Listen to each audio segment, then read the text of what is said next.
జనగామ జిల్లా పాలకుర్తిలో భూభారతి చట్టం ఇతర చట్టాలపై రైతులకు అవగాహన సదస్సు నిర్వహించారు। ఈ కార్యక్రమంలో రైతు సంక్షేమ సమితి chairman Kodanda Reddy, MLC Kodandaram, MLA Yashaswini Reddy పాల్గొన్నారు। గత ప్రభుత్వం అనాలోచిత నిర్ణయాలతో ధరణి చట్టాన్ని తీసుకొచ్చి రైతులను మోసం చేస్తుందన్నారు। గత ప్రభుత్వం దుర్మార్గంగా ధరణిని తీసుకొచ్చిందన్నారు।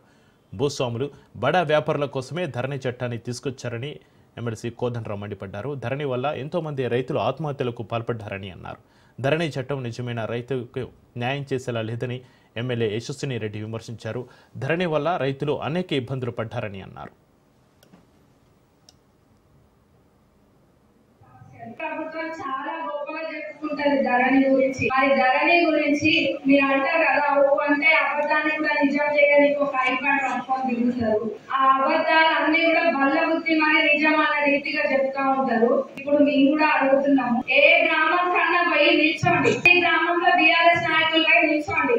ధరణి వల్ల ఇబ్బంది లేని వ్యక్తులు ఉన్నారా, ఇబ్బంది ఉన్న వాళ్ళు ఉన్నారా అని అడగండి। మీ దగ్గరికి సమస్యలు పట్టుకొని వచ్చేటోలే కానీ మాకు అసలు ఈ ఊర్లో ఈ సన్నెలో ధరణితోటి సమస్యలు లేదు అన్న వాళ్ళు ఎవరైనా ఉంటే అప్పుడు చూద్దాం। నేను ఉత్తగా చెప్పడం కాదు, నోళ్ళు మాకు కూడా ఉన్నాయి, కానీ కాంగ్రెస్ ప్రభుత్వం అంటేనే ఒక క్రమశిక్షణ గల ప్రభుత్వం, ఒక స్వాతంత్ర ఆలోచనలు ఉన్న ప్రభుత్వము। కాంగ్రెస్ అంటేనే కాంగ్రెస్ పార్టీ ఆలోచనలే వేరే తీరు ఉంటే నీళ్ళెక్క బంధించి గుబ్బట్లో పెట్టాలన్న ఆలోచన కాదు కాంగ్రెస్ ప్రభుత్వం। రేపు మాకు రెవెన్యూ చట్టానికి అనుగుణంగా రూల్స్ కూడా తయారు కావాలి। కాబట్టి దీంతో నిజంగా నేను ఒక రైతు బిడ్డనే, నేను నా జీవితంలో నిజాము కాలంలో కూడా ఈ విధమైన దౌర్భాగ్యమైన హక్కును ఏనాడు కూడా భరించలేదు।